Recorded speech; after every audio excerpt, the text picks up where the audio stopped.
The wind howled through the trees like a ghost in mourning.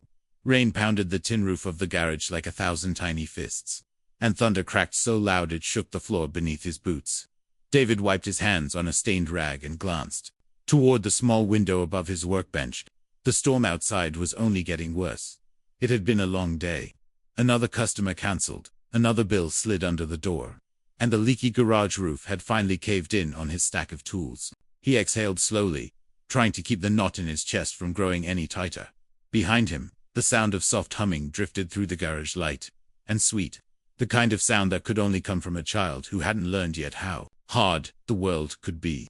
Emma sat on a stool in the corner, legs swinging, brown crayon in one hand and a scrap of paper in the other.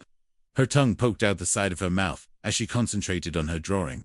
She looked up as if sensing his gaze. "Daddy, look," she beamed, holding up the picture. "It's me flying in the sky." David forced a smile and walked over to take a look. A stick figure Emma stood in a plain, bright blue sky behind her, big rainbow arching across the page. She had even drawn herself waving from the cockpit. It was beautiful. It was also painful. "Looks amazing, sweetheart," he said, kissing her forehead. Emma smiled, but her eyes drifted toward the window, where rain raced down the glass in long, crooked streams. Her voice grew small. "Do you think I'll ever fly in a real airplane, Daddy?" David hesitated. Every part of him wanted to say yes. Every part of him wanted to promise her the whole sky. But the truth was harder than that. Rent was late. The fridge was nearly empty. And even though he worked from sunrise to sunset, the money never stretched far enough. "Of course you will," he said gently, lying through his teeth. "Someday." Emma nodded, but he could tell she didn't believe it. She went back to her drawing without another word. David stepped away, his jaw clenched, and peered outside again. The storm was growing wild. He had seen bad weather before, but this felt different. Dangerous. The clouds churned low and dark, and the wind rattled the garage door like it was trying to break in. And that's when he saw it. A flicker of movement in the sky. At first, he thought it was a bird, but no, it was too large, too fast. It was a small aircraft, dipping and swaying in the air, like a paper kite caught in a storm. His heart caught in his throat. The plane was in trouble. It tilted hard to one side, then spiraled downward, disappearing behind the trees beyond the hill. David didn't think. He dropped the rag, grabbed his coat, and ran. He didn't stop to explain to Emma. He didn't pause to check his phone. Instinct had kicked in. Someone was out there. Someone could be dying. The rain slapped against his face as he tore through the yard and into the woods, his boots sinking into the muddy ground with each step. His breath came hard and fast, heart pounding, not just from the sprint, but from fear that he was already too late. He had no idea what he'd find. Maybe wreckage, maybe fire, maybe a body. Branches tore at his coat, water soaked through to his skin, and lightning flashed overhead like angry warnings. But he kept going, moving by memory through the woods he'd grown up in. The same woods where he had played as a boy and now walked daily as a man trying to hold his world together. And then he saw it. Smoke curled into the sky, faint but visible. Even through the rain, he picked up speed, breath ragged, chest tight, until he stumbled into a clearing and stopped. The plane had crashed nose first into the muddy earth. Its wings crumpled like paper, steam hissed from the engine, and sparks fizzed along one side. But what stopped David cold wasn't the damage. It was the sight of a woman slumped on the ground, half out of the open cockpit, motionless. He rushed to her side, skidding in the mud and nearly falling. She was young, maybe early 30s. Her dark hair clung to her face, soaked with rain and streaked with blood. He checked her pulse. Weak but there. "Hey," he shouted over the wind. "Can you hear me?" She didn't respond. David looked around. There was no one else. No help. No way he could carry her all the way back without doing more harm. But he couldn't leave her here either. He wrapped his arms under her shoulders and tried to lift, gritting his teeth. She was heavier than she looked. Or maybe he was just that tired. After a long, brutal struggle, he got her up onto his back, stumbling forward one slow, agonizing step at a time. The walk home felt endless. The storm didn't let up. Trees creaked overhead, rain pounded down, and every inch of his body screamed from the effort. But finally, he saw his garage light in the distance. He made it to the porch and laid the woman gently on the dry wooden floor. Emma opened the door before he even knocked. Her eyes widened. "Daddy, who is that?" "She crashed," David said, trying to catch his breath. "She's hurt. We need to help her." Without hesitation, Emma ran upstairs. She returned moments later with her favorite blanket, the soft one with clouds on it. Together, they wrapped it around the unconscious woman. Emma looked up at him, frightened but brave. "Should we call someone?" David nodded and pulled out his phone with shaking hands. He dialed emergency services and relayed the situation. They promised to send help, but the roads were flooded. It would take time, so they waited. David sat beside the injured pilot, dabbing her forehead with a clean rag. Emma sat on the other side, holding the woman's hand, as if her tiny presence alone could offer comfort. "Is she gonna die?" Emma asked quietly. David looked at the pilot's pale face. "I don't know," he said, "but we're doing everything we can." Outside, the storm raged on. Time passed like molasses, every second stretching out longer than the last. Just when David thought the tension would snap him in two, red and blue lights flared through the trees. The paramedics came fast. They moved with precision, asking questions, checking vitals, loading her onto the stretcher. One of them, a tall man with kind eyes, looked at David and Emma before they left. "You two may have saved her life," he said with a soft smile. "Good job, kiddo." Emma's eyes sparkled with pride. She clutched David's hand tightly. After they left, the house fell silent, except for the soft ticking of the wall clock. Emma sat back on the couch, her drawing still clutched in one hand. David sat beside her, drenched and exhausted. "Daddy," she whispered, "I think she was a real pilot." David smiled faintly. "I think you're right." The next day passed. In a blur, David returned to fixing a busted boat motor, his hands numb from cold and fatigue. Emma stayed close, quieter than usual, occasionally glancing up at the sky between the broken clouds. Then, 3 days later, the knock came. David wiped his hands and opened the door and froze.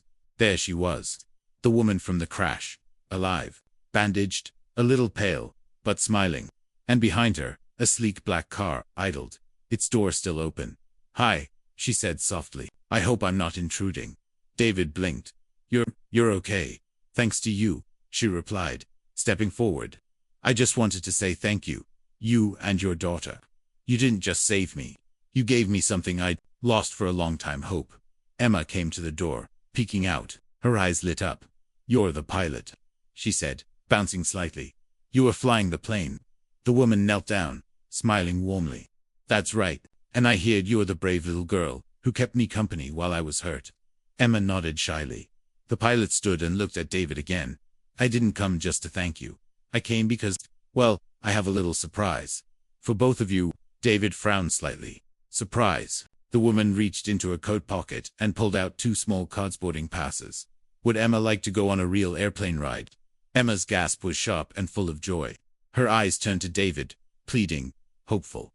He stared at the tickets in the pilot's hand, then at his daughter, then back at the woman who had quite literally fallen into their lives. His heart pounded not with fear, but something else, something unfamiliar and dangerous and thrilling. It was the feeling that maybe, just maybe, life was about to change. And yet, something about the pilot's smile lingered in his mind, just long enough to raise a question.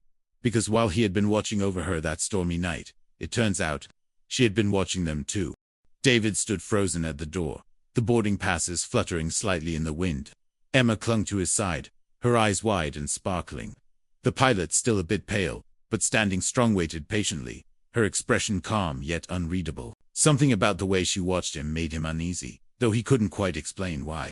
She had nearly died, and now here she was offering gifts, smiles, and a kindness that felt bigger than just thank you. He cleared his throat and looked down at Emma. Her hopeful face chipped away at his hesitation. How could he say no to that? Still, the protective part of him stayed on edge. He nodded slowly. "All right," he said, his voice low, "but I'm going with you. I don't like the idea of Emma going off alone." The pilot gave a short laugh. "Of course," she said. "I wouldn't dream of taking her without you." Then she leaned forward just a little. "It's a short flight, just around the area, but it'll mean the world to her. Trust me." Emma squealed with excitement, running back inside to grab her drawing. David watched her go, then turned to the woman. "I didn't catch your name." She extended her hand. "Riley. Riley Morgan." He shook it cautiously. "David Carter. And that's Emma." "I know," Riley said gently. "She's a special kid." The next hour moved fast. Riley called a car service that took them to a small airstrip on the edge of town. It wasn't a commercial airport, just a quiet, open area with a single hangar and a few modest planes. One sleek white helicopter waited at the end of the field, its blades still. Emma ran ahead, bouncing with joy. David stayed close behind, always scanning, always aware. Inside the hangar, Riley introduced them to a flight assistant and then began prepping the aircraft. David stood watching her, arms crossed, questions swirling in his mind. How could someone who just survived a crash be so quick to fly again? Why was she here really? As the helicopter lifted into the air, Emma clutched her seat excitedly. Riley talked her through the controls, explaining what each button did, pointing out sights below them, the river, the town, even David's small garage. Emma's laughter filled the cabin. David, though, barely heard any of it. He sat beside them, eyes narrowed, heart pounding, not from the flight but from something else, an instinct, a feeling. Back on the ground, Emma couldn't stop talking. She hugged Riley, thanking her over and over again. That was the best day ever.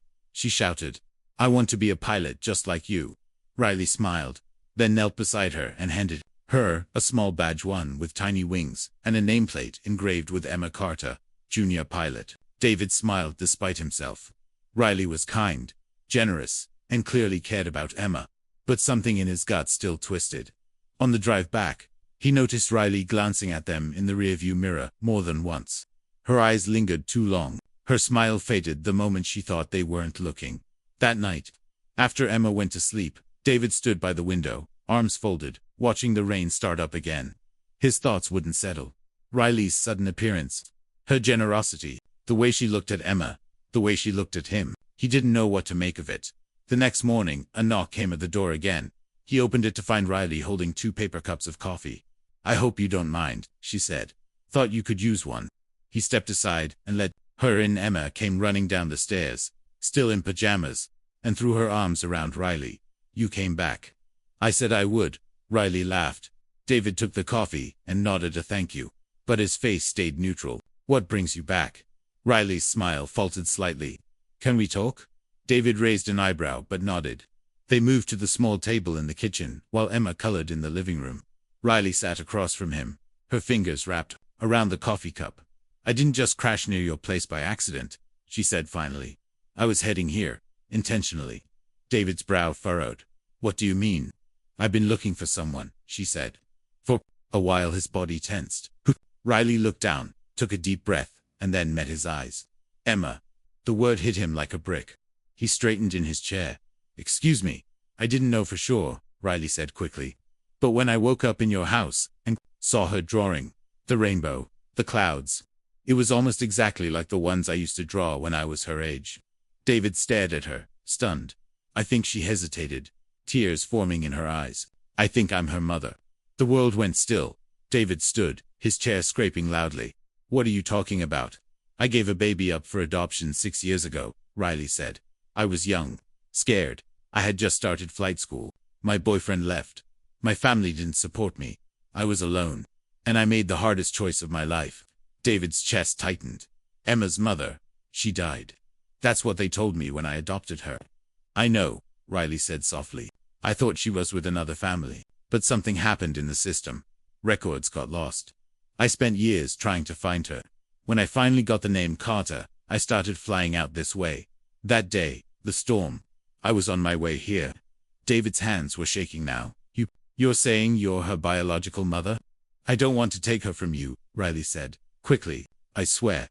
I wanted to see her. No, she was okay. And when I crashed, it felt like maybe the universe was putting me here for a reason." David backed away slowly. "You can't just come in here and drop this on me." "I know," Riley whispered. "But she's my daughter." David looked toward the living room, where Emma was still coloring, completely unaware that the world was about to shift beneath her feet. The next days were full of silence and tension. Riley didn't come back. Not right away. David wrestled with the truth, if it was the truth. He called the adoption agency. Records were unclear. Some files missing, others locked. It was messy, and the more he searched, the more unsure he became.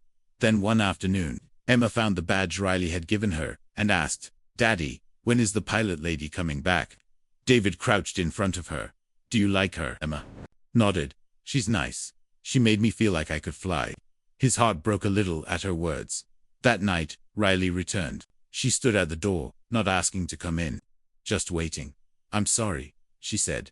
"I shouldn't have said it like that. I should have waited. But it's true. I just wanted to see her." David looked down at the floor. "What do you want, Riley?" "I don't want to take her from you," she said again. "You're her father. I can see that. I want to be part of her life, if you'll let me." David didn't respond. He closed the door quietly.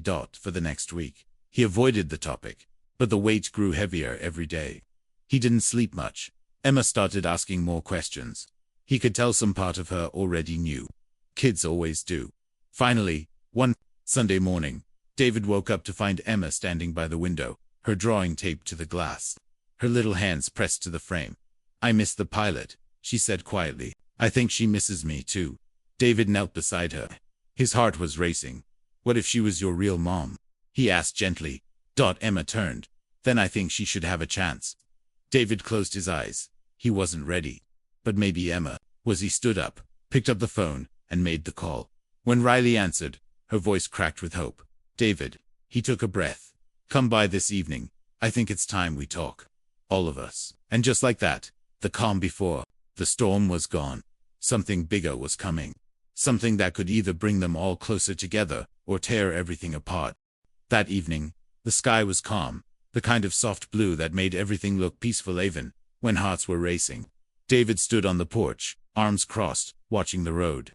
He had gone over everything in his head 100 times, but still didn't know how it would all unfold.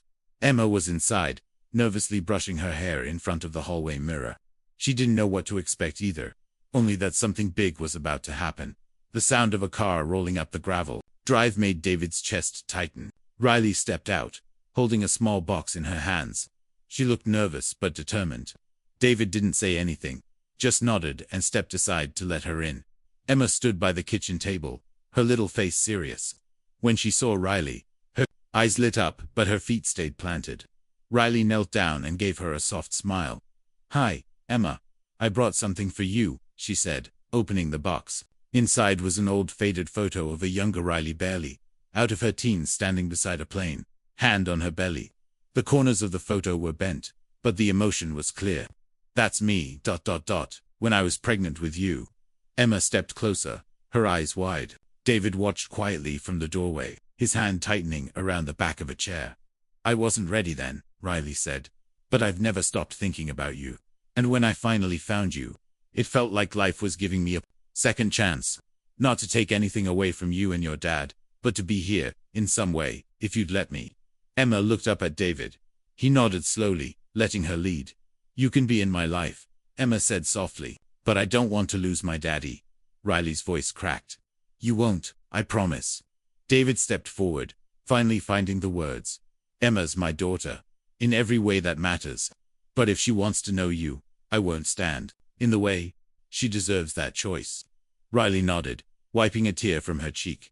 Over the next few weeks, things shifted gently. Riley didn't push.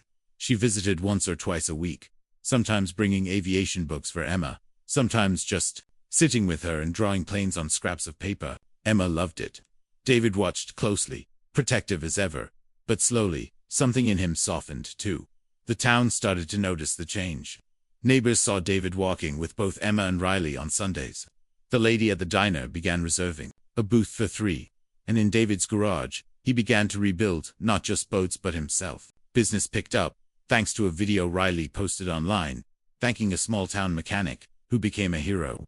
Orders came in from places David had never even heard of. Suddenly, he wasn't just surviving, he was moving forward. One afternoon, Emma stood in front of her class at school, holding up her favorite drawing of all the one with the rainbow and the plane. "This is my dream," she said proudly. "And now I believe I can make it come true." At the back of the room, both David and Riley clapped the loudest. And in that moment, everything felt whole. Later that night, as David closed the garage, he found Emma in the backyard lying on the grass, staring up at the stars. "Daddy," she said quietly, "I don't think I need to choose between dreams and family anymore. I think I can have both." He lay beside her, letting the silence settle. "You already do, sweetheart." A soft breeze passed through the trees. Somewhere in the distance, a small plane droned across the night sky. And David, for the first time in a long while, let himself believe that maybe the storm that had once threatened to tear their world apart had actually brought them together. Sometimes life crashes into you with no warning. Sometimes it leaves wreckage. But sometimes, if you're lucky, it leaves behind something even stronger: hope, healing, and the kind of love that helps a little girl's dream take flight. And this time, it soared higher than any of them could have ever imagined.